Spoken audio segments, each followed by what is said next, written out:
The first note lingered in the air, a haunting melody that pierced the quiet of the cafe like a confession.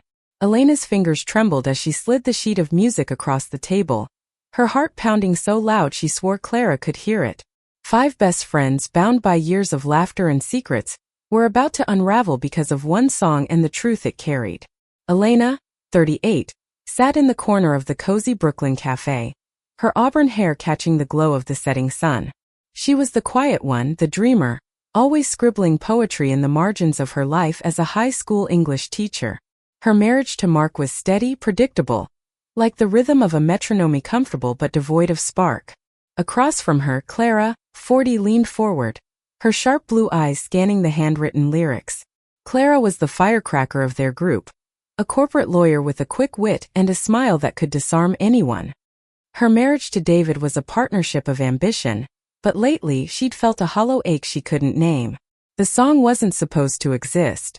Elena had written it late at night, alone in her study, the words spilling out like a dam breaking. It was a love song, raw and unguarded, about a woman who saw her soul reflected in another. She hadn't meant to show it to anyone, least of all Clara, but something had shifted tonight. The other 3, Sophie, Mia and Rachel, were at their usual Friday night dinner, laughing over wine and stories of their kids. Elena had excused herself, claiming a headache, and Clara had followed, sensing the weight behind her friend's eyes. Elena, this is... Clara's voice was soft, almost reverent as she read the lyrics. It's beautiful. But it's personal. Her fingers brushed the edge of the paper, lingering on the words, I see you in colors no one else can paint. She looked up, her gaze locking with Elena's, and the air between them thickened with unspoken questions. Elena swallowed hard, her throat dry. It's just a song, she lied, but her voice cracked, betraying her. She'd known Clara for 15 years, through college, weddings, and the chaos of motherhood. They'd shared everything except this. The truth that had been growing inside Elena for years, a quiet longing that stirred every time Clara laughed or brushed her hand during a casual hug. Writing the song had been her way of confessing to herself, but showing it to Clara was like stepping off a cliff. Clara didn't look away. Is it? She asked, her voice barely above a whisper.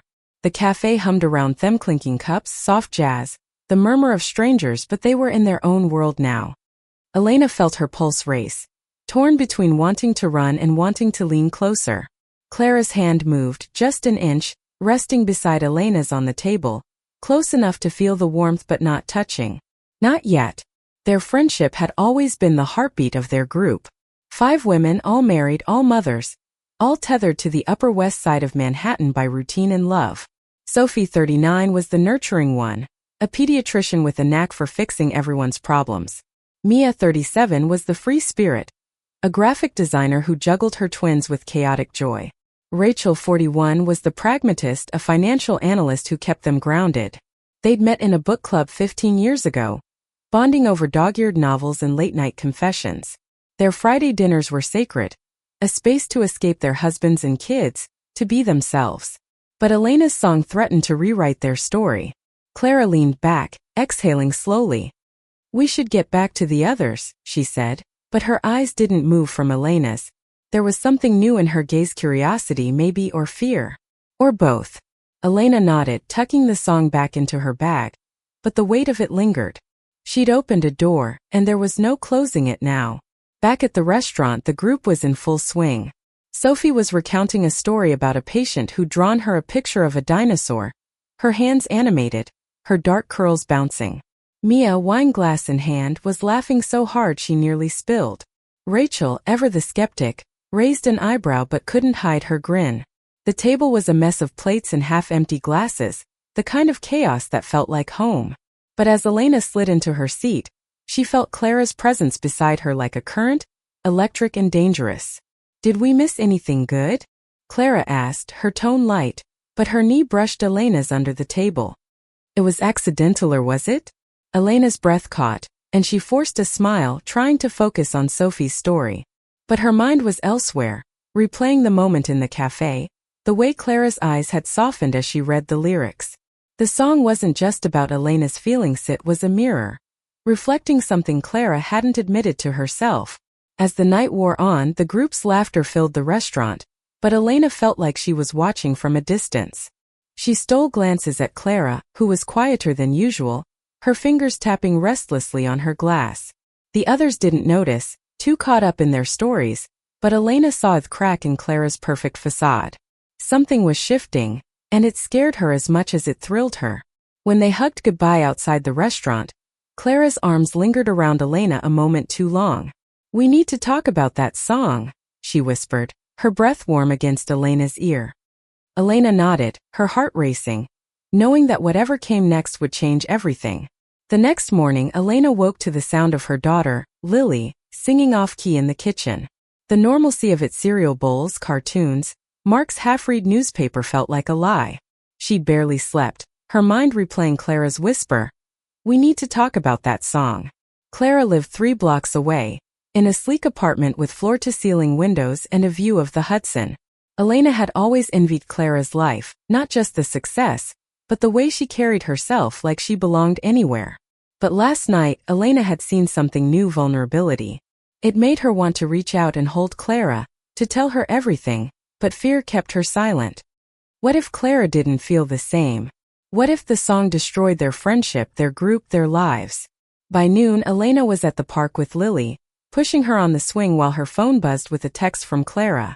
"Meet me at the pier. 2 p.m. Just us." Elena's stomach flipped. She typed a quick reply, her fingers shaking, and spent the next hour trying to act normal while her heart raced. The pier was crowded with joggers and tourists, the air sharp with the scent of salt and pretzels. Clara was already there, leaning against the railing, her blonde hair catching the sunlight. She wore jeans and a white blouse, casual but effortlessly striking. Elena approached, clutching her bag with the song inside, as if it were a talisman.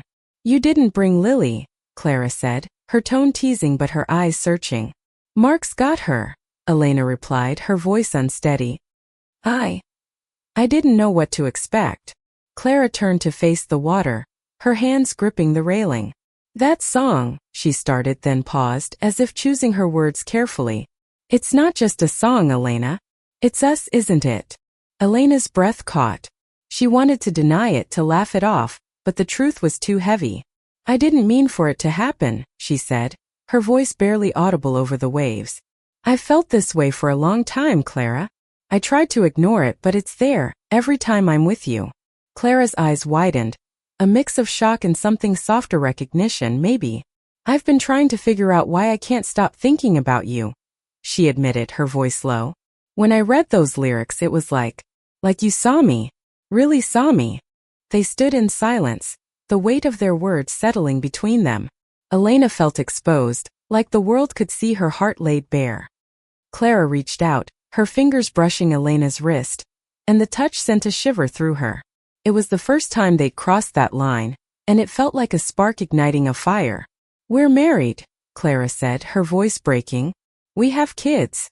This could ruin everything." "I know," Elena whispered, tears stinging her eyes. "But I can't keep pretending it's not real." Clara's hand lingered, then pulled away. "I need time," she said, her voice thick with emotion. "I don't know what this means, but I know I feel something too." They parted ways, the air heavy with unspoken promises. Elena walked home, her mind a storm of hope and fear. She didn't notice Sophie watching from across the street, her expression unreadable. Sophie had always been the group's confidant, the one who noticed everything. She'd seen Elena and Clara leave the restaurant together last night, seen the tension in their goodbye. Now at the pier, she'd seen the way they looked at each other, the way Clara's hand lingered on Elena's wrist. Sophie's heart sank, not out of judgment but fear. She knew how fragile their group was, how one crack could shatter it. That night, Sophie called Mia and Rachel for an emergency meeting at her house. The 3 sat in her living room, surrounded by toys and half-finished coffee cups. Sophie didn't mention the song, she didn't know about it yet, but she told them what she'd seen. "Something's going on with Elena and Clara," she said, her voice low. "They're too close." Mia frowned, twirling a strand of her dark hair. "They've always been close. They're best friends." "It's more than that," Sophie insisted. "I saw them today. It's like they're hiding something." Rachel leaned back, her analytical mind already working. "If you're right, this could blow up." They're both married. We all are. What happens if this gets out? Sophie shook her head. I don't know. But we can't let it tear us apart. The three agreed to keep an eye on Elena and Clara to protect their group. But as they spoke, Elena was at home, rewriting her song, pouring more of her heart into it. And Clara, alone in her apartment, was staring at her wedding ring, wondering if she could ignore the pull she felt toward Elena. The next Friday the group gathered again, but the air was different. Elena and Clara sat on opposite sides of the table, avoiding each other's eyes. Sophie watched them closely, her heart heavy. Mia tried to lighten the mood with a story about her twins, but it fell flat. Rachel sipped her wine, calculating. The song was still a secret, but its existence was a ticking bomb, waiting to explode. The tension grew over the next few weeks, a quiet storm brewing beneath the surface of their friendship. Elena and Clara kept their distance, but stolen glances and accidental touches betrayed their restraint. The song had become their unspoken language, a thread connecting them even when they tried to pull away. Elena threw herself into teaching, hoping routine would drown out her feelings. But every night, she found herself at her desk, rewriting the song, adding verses that spoke of longing and fear. She imagined Clara singing it, her voice carrying the words to life. It was a fantasy she couldn't shake, and it made her ache with guilt. Mark was a good husband, a good father to Lily. He didn't deserve this. But neither did Elena deserve to live with a heart divided. Clara, meanwhile, was unraveling in her own way. At work, she was distracted, missing deadlines and snapping at colleagues. At home, David noticed her silence but assumed it was stress. Clara wanted to tell him, to confess the confusion swirling inside her, but the words wouldn't come. Instead, she texted Elena late at night, simple messages like, "Are you okay?" or "I can't stop thinking about the pier." Each reply from Elena felt like a lifeline, pulling her deeper into forbidden territory. One evening, Clara showed up at Elena's house unannounced. Mark was at a work event, and Lily was asleep. The two women sat on the couch, the song between them on the coffee table. "I can't keep doing this," Clara said, her voice raw. "Pretending I don't feel this way. It's killing me." Elena's heart raced. "What are we supposed to do? We have lives, Clara. Families." "I know," Clara said, tears in her eyes. "But when I'm with you, I feel alive in a way I haven't in years." They sat in silence, the weight of their choices pressing down. Then, without thinking, Elena leaned forward and kissed Clara. It was soft, tentative, but it ignited something neither could deny. Clara kissed her back, her hands tangling in Elena's hair. And for a moment the world fell away. But the sound of Lily's footsteps upstairs broke the spell, and they pulled apart, breathless and terrified. "We can't," Elena whispered, her voice shaking. "Not like this." Clara nodded, wiping her tears. "But I don't know how to stop." They agreed to take a step back to give themselves space to think. But the kiss had changed everything, and there was no going back. The next day, Sophie confronted Elena at school, her face a mix of worry and frustration. "I saw Clara's car outside your house last night," she said. "What's going on, Elena?" Elena froze, her mind racing for an excuse. "She just needed to talk," she said, but her voice was unconvincing. Sophie's eyes narrowed. "You're my friend and I love you, but you're playing with fire. Clara's married." "You're married. This isn't just about you two." Elena wanted to argue, to tell Sophie she didn't understand, but guilt silenced her. Sophie was right, this wasn't just about them. It was about their families, their friends, the life they'd built together. But the pull toward Clara was stronger than reason, stronger than fear. That night, at their Friday dinner, the tension was palpable. Mia sensed it, her artist's intuition picking up on the undercurrents. Rachel, ever practical, tried to steer the conversation to neutral ground, but it felt forced. Clara excused herself early, claiming a headache, and Elena followed her outside. "We can't keep doing this," Elena said, her voice breaking. "It's tearing us apart." Clara turned, her eyes fierce. "Then let it tear us apart. I'd rather feel this than nothing at all." They stood in the cold, the city buzzing around them, and Elena felt the weight of Clara's words. She wanted to reach out, to hold her, but Sophie's warning echoed in her mind. The song, the kiss, the longing, it was all too much. and it was only a matter of time before it spilled over. The song became their secret, a fragile thread holding Elena and Clara together, even as it threatened to unravel their lives. They met in stolen moments at the cafe, the pier, a quiet bookstore, each encounter deepening their connection. The lyrics grew, evolving with their feelings, a testament to a love they couldn't name but couldn't deny. Sophie, Mia, and Rachel grew more suspicious. Sophie's concern turned to frustration, Mia's curiosity to unease, and Rachel's pragmatism to calculation. They didn't know about the song, but they felt the shift in their group, the way Elena and Clara seemed to exist in their own orbit. At their next dinner, Sophie pulled Clara aside. "You're my friend," she said, her voice low. "But you're hurting Elena. And yourself." Clara's jaw tightened. "You don't know what you're talking about." "I know enough," Sophie shot back. "You're not as subtle as you think." Clara wanted to argue, but Sophie's words hit too close to home. She'd spent weeks wrestling with her feelings, torn between her love for David and her pull toward Elena. The kiss had been a mistake, or maybe it was the truth she'd been running from. Either way, it had changed her. Elena, meanwhile, was drowning in guilt. She loved Mark, loved Lily, loved the life they'd built. But Clara was a wildfire consuming her thoughts. She started avoiding the group, claiming work or family obligations, but the truth was she couldn't face their scrutiny. The song was her refuge, the one place she could be honest. She shared it with Clara in fragments, each verse a piece of her heart. One night, Clara invited Elena to a small open mic event at a local bar. "Sing it," Clara said, her eyes bright with challenge. "Let the world hear you." Elena hesitated, fear gripping her. But Clara's belief in her was intoxicating, and she agreed. The bar was packed, the stage lit with soft lights. Elena's hands shook as she stepped up, guitar in hand, the song clutched like a lifeline.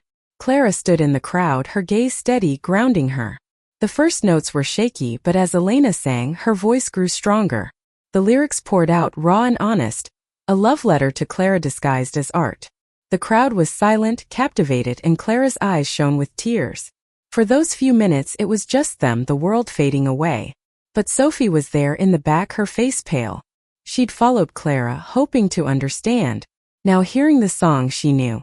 It wasn't just a performance, it was a confession. When Elena finished, the crowd erupted in applause, but Sophie slipped out, her heart heavy with betrayal. The next day, Sophie called a meeting with Mia and Rachel. She told them about the song, about the way Elena and Clara looked at each other. "They're in love," she said, her voice breaking. "And it's going to destroy everything." Mia, usually so carefree, was quiet. "What if it's real?" she asked. "What if they're meant to be?" Rachel shook her head. "It doesn't matter. They're married. There's no happy ending here." The group was fracturing, and Elena and Clara were at the center of the storm. That night, Clara showed up at Elena's house, her face flushed with emotion. "You were incredible," she said, pulling Elena into a hug. "That song. It's us." Elena pulled back, tears in her eyes. "Sophie knows. She was there." Clara froze, the weight of the words sinking in. "What do we do?" "I don't know," Elena admitted. "But I can't lose you." They stood in the quiet of Elena's living room, the song on the table, its lyrics a map of their hearts. Outside, the city hummed, oblivious to the chaos they'd unleashed. But inside, the truth was undeniable. They were in love, and it was tearing their world apart. The fallout came swiftly. Sophie, unable to hold back, confronted Elena and Clara at the next Friday dinner. The restaurant was quiet, the group's usual laughter replaced by a heavy silence. "I heard the song," Sophie said, her voice steady but laced with pain. "I saw you, Elena, on that stage. I saw the way you looked at Clara. You're not just friends." The words hung in the air, a guillotine waiting to fall. Mia and Rachel stared, shocked, as Elena's face drained of color. Clara reached for her hand under the table, but Elena pulled away, her heart pounding. "It's not what you think," she stammered, but the lie was weak. "Don't," Sophie said, tears in her eyes. "Don't lie to us. We're your family." Clara's voice was sharp. "You don't understand, Sophie. You can't." "Then explain it," Rachel cut in, her tone cold. "Because from where I'm sitting, you're both throwing away your lives for something that can't last." Mia, always the peacemaker, reached out. Let's just talk about this. We can figure it out together. But there was no figuring it out. The song had exposed too much, and the group was cracking under its weight. Elena stood, her chair scraping against the floor. I need air, she said, and fled the restaurant, Clara close behind. Outside, the city was alive with lights and noise, but Elena felt like she was drowning. They're right, she said, tears streaming down her face. This is impossible. We're hurting everyone. Clara grabbed her shoulders, her eyes fierce. I love you, Elena. I've never said that to anyone but David, but it's true. I love you. Elena's heart broke at the words, because she felt them too, but they came with a cost. What about Lily? Mark? Your son? David? Our friends? Clara's face crumpled. I don't know. But I know I can't go back to pretending. They stood there, the weight of their love and its consequences pressing down. Back inside, Sophie, Mia, and Rachel sat in stunned silence. Sophie felt betrayed but also guiltish, pushed too hard, exposed too much. Mia wanted to believe in love but saw the pain it caused. Rachel, ever practical, was already thinking of damage control. The next weeks were a blur of pain and reckoning. Elena told Mark the truth, her voice breaking as she confessed her love for Clara. He was angry, hurt, but not surprised at seeing her distance growing. Clara told David, who reacted with quiet devastation, asking for space. The group stopped meeting, their Friday dinners a memory. But slowly healing began. Elena and Clara moved forward together, navigating the fallout with honesty. They lost friends, faced judgment, but found solace in each other. Sophie, Mia, and Rachel eventually reached out, their love for their friends stronger than their anger. The group wasn't the same, but it survived, reshaped by truth. Elena's song became a quiet anthem, performed at small venues, a reminder of the courage it took to love. Years later, at a new Friday dinner, the five women sat together again, older, wiser, scarred but whole. Elena and Clara held hands, no longer hiding. The song had broken them, but it had also set them free, proving that love, in all its messiness, was worth the fight. Thank you for listening. Don't forget to like and subscribe to stay updated with the latest videos.